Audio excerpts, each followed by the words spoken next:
وہ آدمی بے حد پریشان نظر آ رہا تھا۔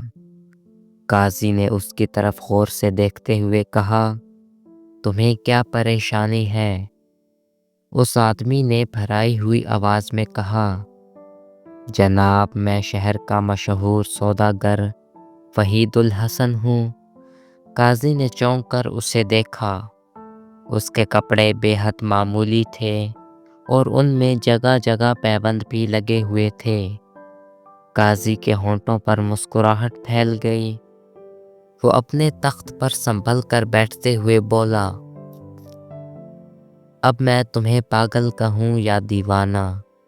حالانکہ میں نے اس رئیس سوداگر وحید الحسن کو آج تک نہیں دیکھا، مگر اس کی عمارت کے قصے ضرور سن رکھے ہیں۔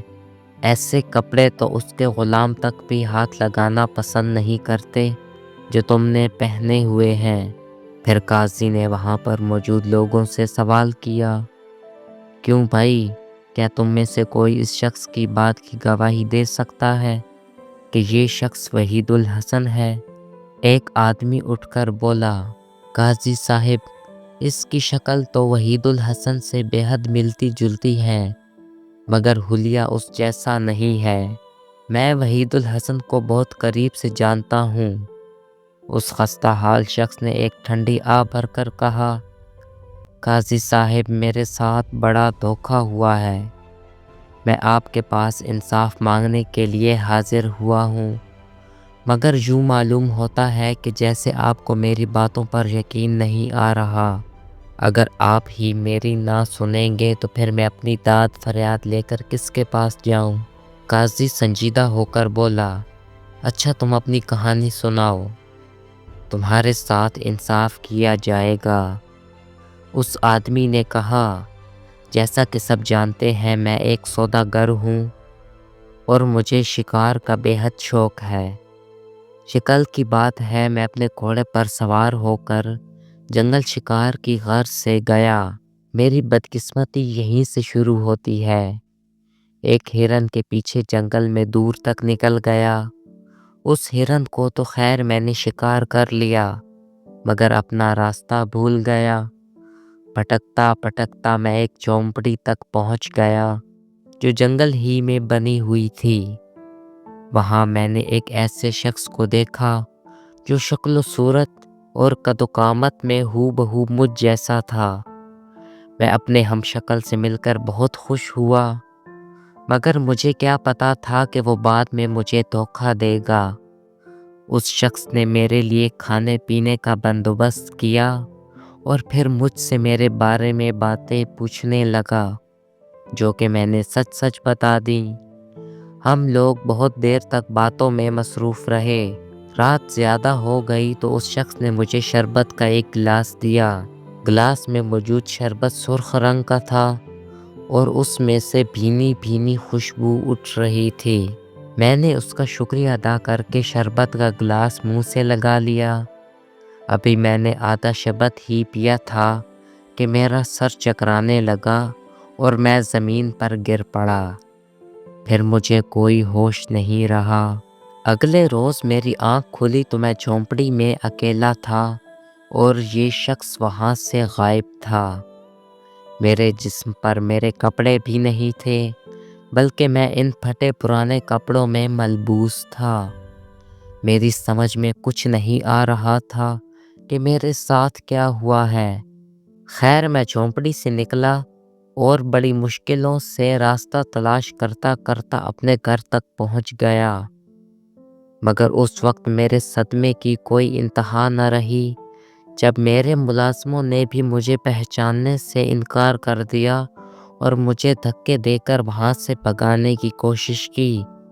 میں ان کو یقین دلانے کی کوشش کرتا رہا، مگر ان میں سے ایک ملازم نے مجھے زور کا دھکا دیتے ہوئے کہا کہ وحید الحسن تو اپنے گھر میں اپنی بیٹی کے ساتھ موجود ہے۔ تم دھوکے باز ہو، یہاں سے چلے جاؤ، ورنہ ہم ابھی سپاہیوں کو بلا کر تمہیں جیل بھجوا دیں گے۔ عین اسی وقت میرے گھر کی ایک کھڑکی کھلی اور میں نے دیکھا کہ یہ مکار شخص میری بیٹی کے ساتھ مجھے دیکھ کر ہنس رہا ہے۔ پھر اس کے کہنے پر میرے ہی ملازموں نے مجھ پر تھپڑوں اور لاتوں کی بارش کر دی اور مجبوراً مجھے وہاں سے بھاگنا پڑ گیا۔ اب میں اپنی فریاد لے کر آپ کے پاس آیا ہوں اور انصاف کا طلبگار ہوں۔ یہ کہہ کر وہ خاموش ہو گیا۔ قاضی صاحب نے اسی وقت حکم دیا کہ اس شخص کو بھی عدالت میں حاضر کیا جائے جو اس خستہ حال شخص کے بیان کے مطابق وحید الحسن بن گیا ہے۔ تھوڑی ہی دیر گزری تھی کہ وہ شخص عدالت میں حاضر ہو گیا۔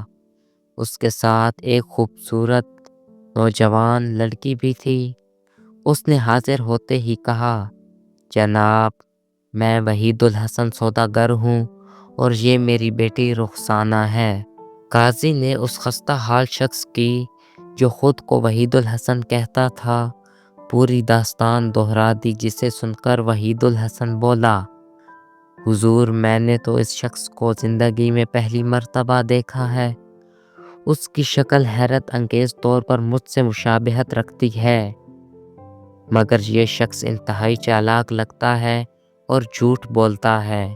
ان دونوں کی باتیں سن کر قاضی سخت الجھن میں مبتلا ہو گیا۔ اس کی سمجھ میں نہیں آ رہا تھا کہ ان میں سے سچا کون ہے اور جھوٹا کون۔ اس نے رخسانہ کی طرف دیکھا تو اسے محسوس ہوا کہ وہ ایک ذہین لڑکی ہے۔ اس نے رخسانہ کو مخاطب کر کے کہا، بیٹی، تم نے پوری داستان سن لی ہے، تم کیا کہتی ہو؟ ان دونوں میں سے تمہارا باپ کون ہے؟ خستہ حال شخص کی آنکھوں میں ایک چمک سی ابھری۔ وہ پر امید نظروں سے رخسانہ کا چہرہ دیکھنے لگا۔ عدالت میں تمام موجود لوگوں کی نظریں سوداگر وحید الحسن کی بیٹی رخسانہ پر لگی ہوئی تھیں۔ قاضی کا سوال سن کر رخسانہ کچھ دیر تک چپ رہی، پھر اس نے قاضی سے کہا، جناب قاضی صاحب، یہ پھٹے پرانے کپڑوں میں ملبوس شخص میرا باپ نہیں ہے، میرے ابا جان تو یہ ہے۔ یہ کہہ کر رخسانہ نے بیش قیمت کپڑے پہنے ہوئے شخص کی گردن میں باہیں ڈال دیں، جو رخسانہ کی بات سن کر مسکرانے لگا تھا۔ رخسانہ کے فیصلے کو سن کر خستہ حال شخص کی آنکھوں میں آنسو بھر گئے۔ قاضی نے کہا، لڑکی، کیا تم اس سلسلے میں کوئی ثبوت مہیا کر سکتی ہو کہ یہ وہی تمہارے ابا جان ہے؟ جی ہاں، میرا ثبوت ایسا ہوگا کہ اس سے دودھ کا دودھ اور پانی کا پانی الگ ہو جائے گا۔ آج سے تقریباً 5 برس پہلے کی بات ہے۔ میرے ابا جان کے ایک دشمن نے ان کے سامنے قسم کھائی تھی کہ وہ تلوار سے ان کی گردن اڑا دے گا۔ ظاہر ہے اس کی بات نے میرے ابا جان کو بے حد پریشان کر دیا تھا۔ کیوں ابا جان، آپ پریشان ہو گئے تھے نا؟ رخسانہ نے پوچھا۔ اس کے باپ نے بڑے زور سے اس بات میں گردن ہلا دی۔ رخسانہ نے پھر اپنی بات شروع کی۔ اپنے دشمن کی بات سے ابا جان بہت پریشان رہنے لگے۔ ان کا کھانا پینا بھی چھوٹ گیا اور کاروبار بھی بری طرح متاثر ہونے لگا۔ انہی دنوں میری ایک پری سے دوستی ہو گئی تھی۔ جب میں نے اس کو اپنی کہانی سنائی تو اس نے وعدہ کیا کہ وہ میرے ابا کی پریشانی دور کرے گی۔ اس نے میرے ابا کی گردن پر اپنی جادو کی چھڑی لگائی اور بتایا کہ دنیا کی تیز سے تیز دھار والی تلوار بھی ان کی گردن کا کچھ نہیں بگاڑ سکتی۔ بہرحال ان کا دشمن تو ایک روز آسمانی بجلی گرنے سے جاں بحق ہو گیا، مگر اب میں ثبوت کے لیے یہی بات آپ کے سامنے پیش کر رہی ہوں۔ آپ جلاد کو بلوائیے اور میرے ابا کی گردن پر تلوار چلوائیے، ان کی گردن نہیں کٹے گی۔ بیش قیمت کپڑوں میں ملبوس شخص کا چہرہ سیاہ پڑ گیا تھا۔ قاضی نے فوراً جلاد کو بلوانے کا حکم دے دیا۔ رخسانہ دھیرے دھیرے مسکرانے لگی، پھر خستہ شخص سے مخاطب ہو کر بولی، اب تمہیں اپنے جھوٹ کی سزا مل جائے گی۔ تم میرے ابا کی جگہ حاصل کرنا چاہتے تھے نا؟ تھوڑی ہی دیر گزری تھی کہ سیاہ فام جلاد ہاتھ میں چمکدار تلوار لیے اندر داخل ہوا۔ قاضی نے اسے حکم دیا کہ وحید الحسن کی گردن پر پوری قوت سے وار کرے، مگر ابھی جلاد نے تلوار فضا میں بلند کی ہی تھی کہ وحید الحسن قاضی کے قدموں پر گر پڑا اور روتے ہوئے بولا، جلاد کو روکیے ورنہ میری گردن کٹ جائے گی۔ میں وحید الحسن سوداگر نہیں ہوں، وحید الحسن یہی آدمی ہے۔ قاضی نے سپاہیوں کو نقلی وحید الحسن کو گرفتار کرنے کا حکم دے دیا۔